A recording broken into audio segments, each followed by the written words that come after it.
Hello, darkness, be my friend. Seeing is believing, so goes the saying. Of all our senses, eyes supply us with the maximum amount of information about our environment. Visual clues are indispensable for any sighted person. But what's life like for those without this vital source of feedback? The harsh reality of a sightless person's life was once thought to be totally crippling. But today, there are any number of blind men, women, and children who, having overcome their handicap, are achievers in their own right. The need for some form of the written word for the visually handicapped was felt long ago. However, the several attempts that were made to formulate a script were either very abstract or had many limitations. One such script was developed by Valentine Howard. This script, called the Moon type script, consisted of embossed half circles with different connotations and combinations. The first breakthrough for the blind came when a concrete form of a script was finally worked out. It was developed by Louis Braille, who had himself lost his sight in an accident. Braille spent 3 long years before he developed the 6-dot configuration of the language. The initial response to Braille's efforts was disappointing. Here is Mr. Kripanandam talking about the initial responses to Braille. Once Braille gave all the codes to alphabet and other contractions, the initial response was not very encouraging because United States of America, Britain and other European countries, they were using many other kinds of codes, as a result of which the Louis Braille code was not fully accepted all over the world. However, he has given codes, music notations, contractions. After his death, then only the people all over the world, the experts in the education of the blind, sat together, and then only they came to know the easiness of writing and reading the script invented by Louis Braille, and it has been accepted all over the world. At present, we are following the same codes with little modifications. The 6 dots of the configuration together form a unit called a cell. It is with these 6 dots that various letters of the alphabet are formed. The Braille language is based on combinations of raised dots embossed on paper. These dots are embossed from right to left, but read from left to right like a regular script. Each alphabet has its own symbol. For example, A, B, C. Every language has its own phonetic characteristics. These have also been incorporated in Braille in the form of codes and contractions. Coming to the finer aspects of the Braille script. Braille script is mostly written with 6 embossed dots. With these 6 embossed dots, 63 combinations are possible. So what Braille did was to attach a code to a letter. Likewise, all the vernacular in the world and the letters in those vernaculars were given specific codes for particular letters.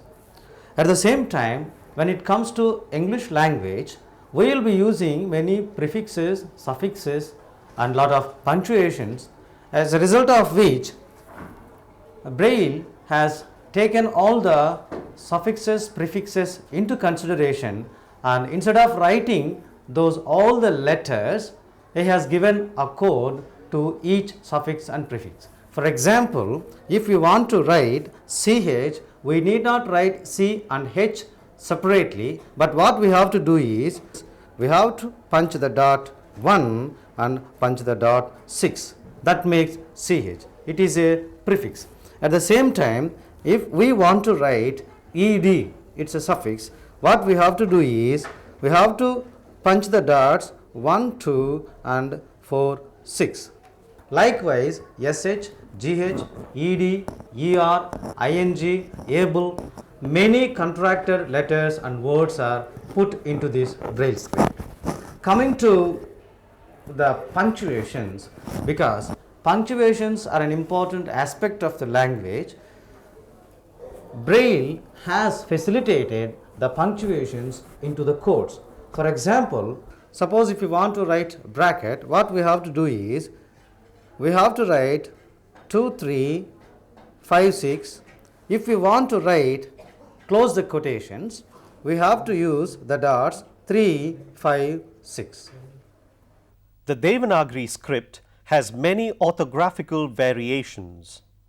How has Braille in Hindi dealt with it? English is not completely a phonetic language because we write letters and we go by spelling. But when it comes to Devanagari and our own languages, they are completely phonetic. For example, if we want to write a letter 3, what we have to do is, we have to divide that particular word into the other letters. For example, when we want to write 3 in Braille, what we have to do is this: dot 4, sa, dot 4, ta, ra, yi. Suppose if we want to write Rashtra, we have to divide it. Ra, a, dot 4, sha, dot 4, ta.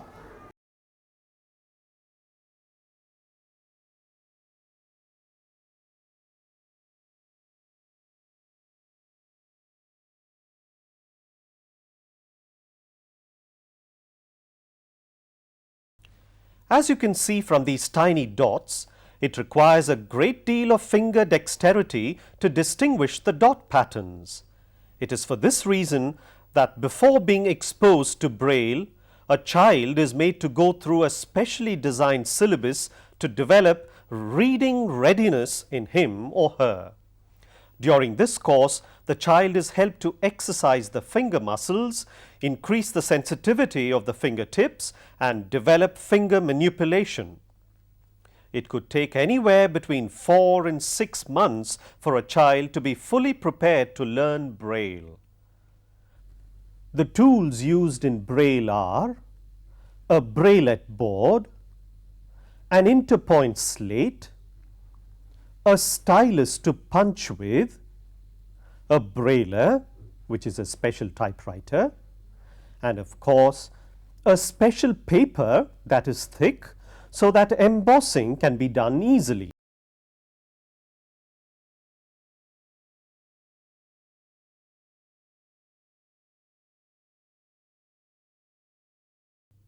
Braille could be written on either one or both sides of the paper.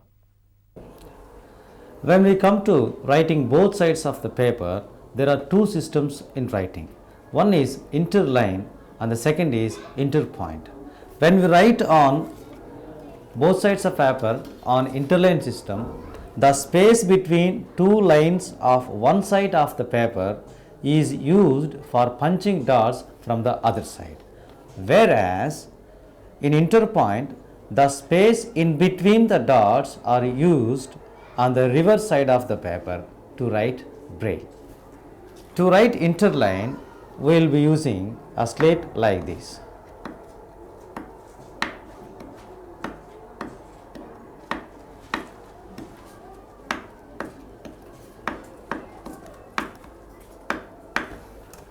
Once the paper is written, the paper is reversed, fixed accordingly, then written from the other side. Once it is written, interline looks like this.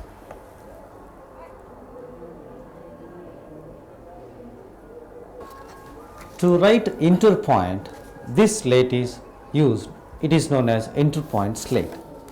We fix the paper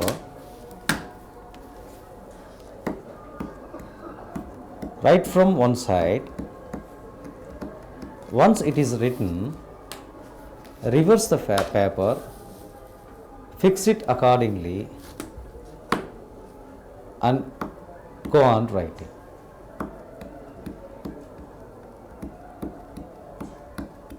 Once it is finished, the interpoint braille looks like this.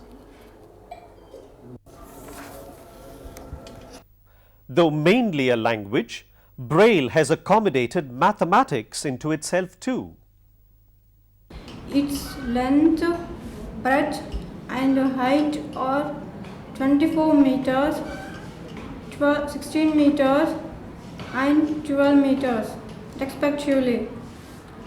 Find the cost of rupees whitewashing the 4 walls of the floor at the rate of 20 pies per meter. Braille is being written in many ways, but mostly basing on its complexity, there are 3 grades: grade 1 Braille, grade 2 Braille, grade 3 Braille. Grade 1 Braille is only the codes for the alphabet. Grade 2 Braille consists of alphabet, suffixes, prefixes, contracted letters and abbreviations. Grade 3 Braille mostly consists of contracted words very similar to that of stenography. To provide specialized training to those interacting with the blind, the Government of India has set up the National Institute for the Visually Handicapped in Dehradun. Additionally, regional training institutes have been set up in several states to impart training to the faculty of primary and secondary schools for the visually handicapped. At the National Institute and the regional institutes, trainees are first exposed to special techniques for teaching the visually handicapped and then sent to schools for practical training. What about facilities like libraries, games and reading material? There was a time some years ago when none of these facilities was available to these less fortunate people. But slowly things are changing. Today, there is a reasonable amount of reading material in Braille. There are libraries stocking books in Braille on folk and fairy tales, literature, science, and even on such advanced subjects as microcomputers and engineering. There is growing awareness of the reading needs of the visually handicapped. Even popular magazines, such as this, now have special editions in Braille. Braille has kept pace with technological advancements. Printing presses such as this have been set up to print books in Braille. The visually handicapped are trained in the art of composing, proofreading, and all other activities related to the production of books in Braille. The written matter to be printed is composed on a metal sheet. After proofreading, this metal sheet is fixed on the printing machine, and the printing of the books, in this case embossing of books, is done mechanically. These pages are then proofread, bound, and finally ready to be sent out to the market. This Xeroxer can reproduce a script within minutes. The paper used is wax coated so that when inserted, it expands for the dots to be embossed on it. The same paper can be used 3 times to reduce cost and wastage. This is the age of computers, and computers for the sightless have arrived too. The Supercomputer Education Centre at the Indian Institute of Science, Bangalore, has done pioneering work for the visually handicapped in the use of computers so that they can be self-reliant. The normal computers communicate through the keyboard and the video display unit. Those for the visually handicapped have an additional gadget, a speech synthesizer attached externally to their computers. A background program which is loaded onto the computer redirects all the information from the screen to the speech unit.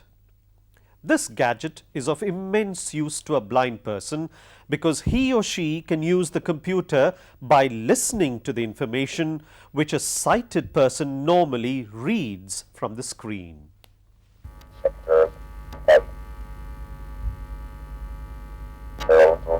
Since the speech synthesizer is connected externally, it does not alter any of the features of the computer, and all the software packages used by a sighted person can also be used by the visually handicapped.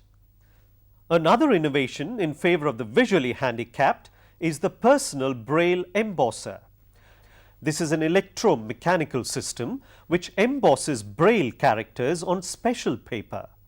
This embosser is useful to the blind to generate copies of documents in Braille. It can even emboss maps and pictures. However, due to inherent limitations, only a small number of Braille copies can be generated. This machine also keeps the blind person informed by giving oral indications about the status of the system throughout its operation. Another gadget that has been fabricated is a scanner. With this handheld instrument, a blind person can scan any written material page by page. Then he can feed the scanned material to his personal computer so that he can listen to it. Using the scanner, the speech synthesizer and the personal Braille embosser, a blind person can feed information into the computer, edit it if required, and take out copies of documents in Braille. He or she can also generate Braille copies of already existing documents. Recreation is an essential component of our lives. The sightless also have their share of lighter moments. With a few adaptations, our games of enjoyment have also become their sources of joy. Like here, the two chess players are deeply thinking about their next move. They have a way of distinguishing between the whites and the blacks. The whites are pointed while the blacks are blunt. The squares on the board are also laid out so that the black squares jut out while the whites are in pits.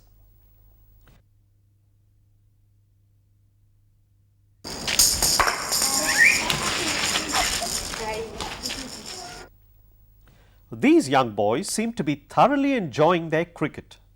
The ball here rattles to make a sound, thereby helping the batsman to be on guard.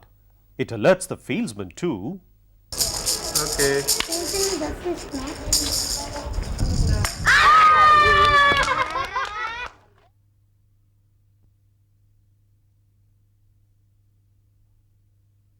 Car racing is yet another sport where the visually handicapped have started participating.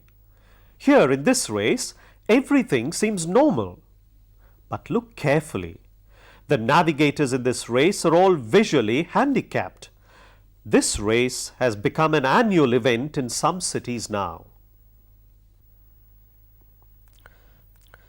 Perhaps these innovations and adaptations will help soften the rough edges of the lives of the sightless.